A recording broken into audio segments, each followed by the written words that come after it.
आनंद भारती तक्षशिल मुंबई महाराष्ट्र से दत्तरक्षिल YouTube channel पर आप सभी का तहे दिल से हार्दिक स्वागत अभिनंदन। आज आजमगढ़ की धरती पे आया हूँ। सारे लोग जानते हैं माननीय केदारनाथ पांडे जी इसी धरती के रहे।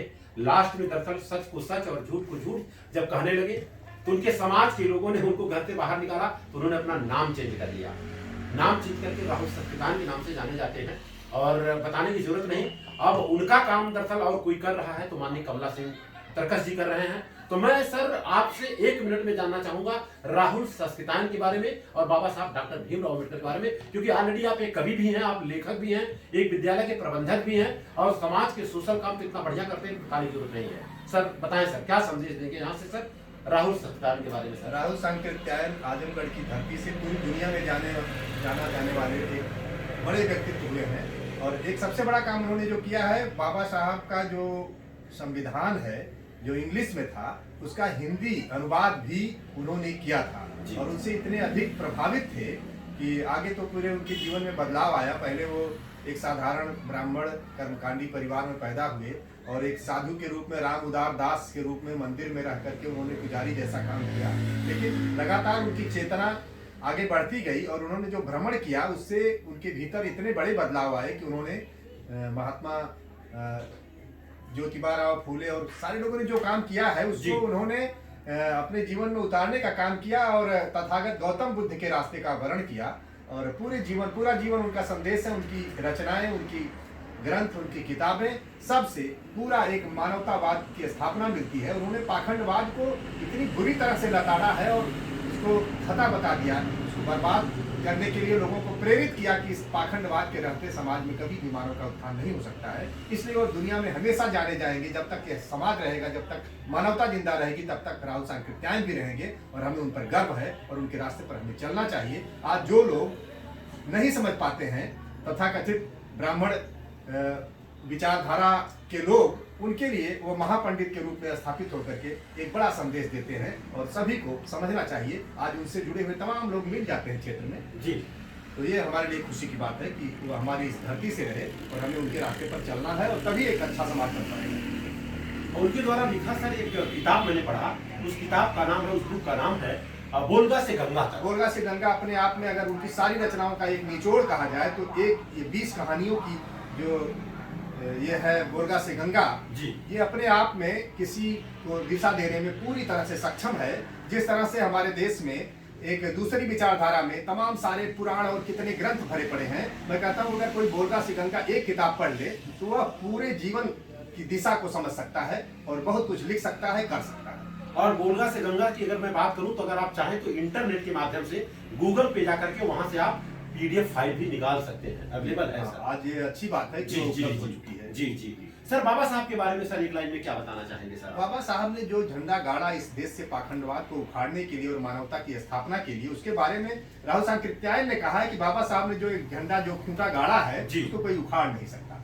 तो ये अपने आप में एक बड़ी बात है कि इस खूंटे को कोई नहीं उखाड़ सकता और यह खूंटा एक दिन पूरे देश को बदल देगा जी।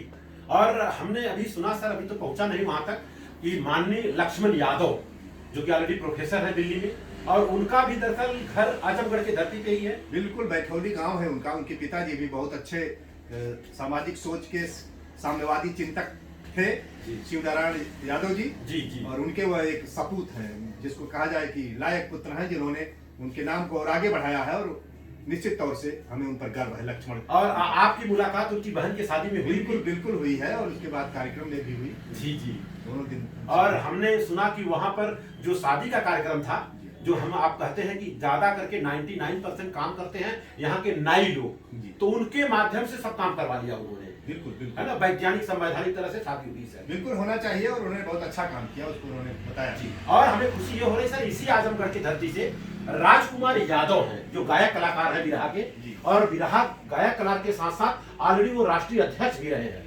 और उन्होंने भी 2 साल पहले, 1.5 साल पहले उनकी माताजी मर गई तो वहां पर उन्होंने मृत्यु भोज नहीं किया, वहां पर श्रद्धांजलि सभा किया और वह भी अभी हाथ में अपनी बेटी की शादी किया उन्होंने, डंके की चोट से सब संवैधानिक और वैज्ञानिक तरीके से हुआ सर। आज वो आ रहे हैं, बहुत अच्छी बात है। जिस दिन लोग कलाकार हमारे देश के, हमारे समाज के उतर पड़ेंगे समाज के परिवर्तन की इस धारा में, तो बिल्कुल चुटकी बजाते समय नहीं लगेगा कि मिनटों मिनट में हमारा देश बदलेगा और वह चीजें अब हो रही हैं।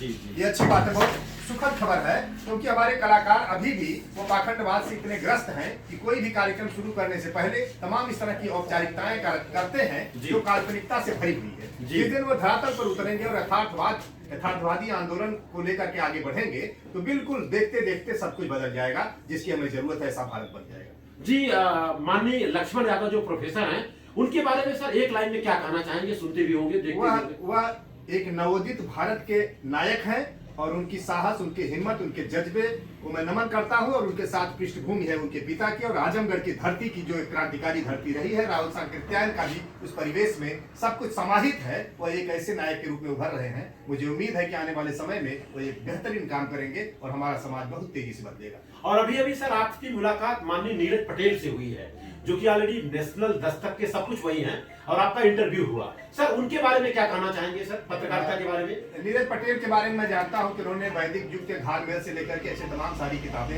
ये सामने लाई हैं, जिनके जरिए समाज में तेजी से परिवर्तन हो रहा है। युवा है और इन युवाओं को देख करके लगता है कि हमारे पास ऐसे खंभे खड़े हो रहे हैं जिस पर भारतीय लोकतंत्र का असली इमारत बनेगी।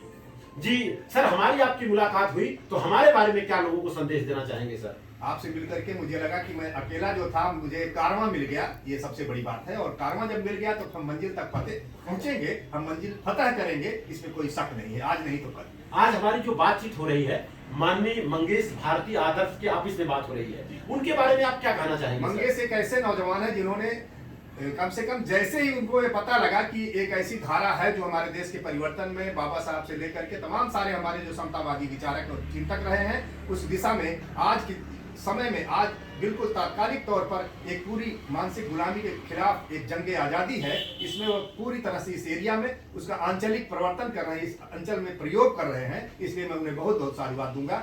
असली नौजवान है, जिंदा नौजवान है, जिंदा दिल है। सर आपका एक चैनल भी है, चैनल आपने मेरा चैनल, हाँ, द तर्कस नाम से हमारा चैनल सक्रिय है और इसमें खास तौर से हम सामाजिक परिवर्तन के सिपाहियों को और सामाजिक परिवर्तन की बातों को ही स्थान देते हैं। धीमी गति से चल रहा है। आने वाले समय में वो कभी मूल्यांकन होगा तो ये मिलेगा कि द तर्कस ने अपने फॉलोअर्स बढ़ाने के लिए शॉर्टकट का उपयोग नहीं किया, उन्हीं कामों को हाईलाइट किया, उन्हीं कामों पर चर्चा किया जिससे समाज बदल सकता है। सर मैं तो आपसे कितनी बार मिला हूँ, लेकिन एक पहली बार पूछने का एक हिम्मत कर रहा हूँ कि आपके परिवार, आपके समाज, आपके लोगों के द्वारा जब दबाव बनाया गया और जब आपकी शादी हो गई थी, तो ऐसा मुझे पता चला कि आप जो है दरअसल गौतम परिवार, जिसको हम बोलते हैं हिंदी भाषा में चौरौंटी में, परिवार के साथ 2 साल जब वहां रहे, तो सर उस समय कैसा आपको महसूस होता था? बिल्कुल अच्छा लग रहा था कि मैं सही जगह हूँ, सही दिशा में हूँ और मुझे बहुत अच्छा लगा। उससे मुझे ताकत मिली। हालांकि मेरे मन में वो उसकी चिंगारियां थी, मैं उनके लिए काम कर रहा था। कुछ ऐसी परिस्थितियां थी कि उनके लिए मुझे काम करना पड़ रहा था। लोग उनको प्रताड़ित करते थे, उनके साथ मैं लड़ रहा था। और ठीक उसी समय घर परिवार से भी कुछ इस तरह की स्थितियां आई जो पुरानी सोच है वो लोगों के भीतर रहती है। हमारे माता पिता अच्छे हैं, लेकिन उस समय उन लोगों के दिमाग में कुछ ऐसा लगा जिसके नाते मैंने ये बात मुझे करनी पड़ी कि किसी से भी लड़ना हो, अच्छा समाज बनाने के लिए अपने लोगों से भी लड़ना हो तो लड़ जाना चाहिए। उसका रिजल्ट अच्छा होगा, समाज बेहतर बनेगा। यही चीज तो सर देखिए, ज्योतिबा राव फूले यही काम किया था उन्होंने जी। और ज्योतिबा राव फूले की जो जीवन संगिनी सावित्रीबाई फूले रहे, उनके सास ससुर ने दबाव किया और लोगों के दबाव के कारण उनको घर से बाहर निकाला। और आज की तारीख में अगर मैं बात कहूं सर, तो आज से 180 साल पहले महिलाओं को पढ़ने का अधिकार नहीं था। लेकिन दुख इस बात का है, पूरे भारत में घूमने का मौका मिलता है 1% लोगों को छोड़ के, बाकी लोगों को पता ही नहीं है कि भारत की प्रथम शिक्षिका महिला कौन है, नहीं पता है ना सर। और उनका साथ किसी ने दिया, कंधा से कंधा मिलाने का साथ दिया, तो फातिमा शेख ने दिया, उस्मान शेख ने दिया। तो दरअसल श्रेय तो उनको भी जाता है सर। बिल्कुल बिल्कुल। हमारी जो भारतीय तहजीब है जी, इसमें कुछ लोग उसको घाल में या उसको गलत दिशा में ले जाने की कोशिश करते हैं जी। यहाँ हमेशा मिल करके लोगों ने अच्छा काम किया है और आगे भी चलता रहेगा। इस कारवां को कोई रोक नहीं सकता है। जो लोग रोकने की कोशिश करेंगे वो खुद मिट जाएंगे। भारत की एक संस्कृति है, भारत की अपनी एक पहचान है। उस पहचान को जो लोग भी व्यवधान करने की कोशिश करेंगे ज्यादा दिन नहीं टिकेंगे। बधाई के पात्र हैं। इसी के साथ सभी का मंगल हो, सभी का कल्याण हो और देखते रहिए द तर्कस, द नेशनल जनमत, द तर्क सिंह। धन्यवाद, थैंक यू।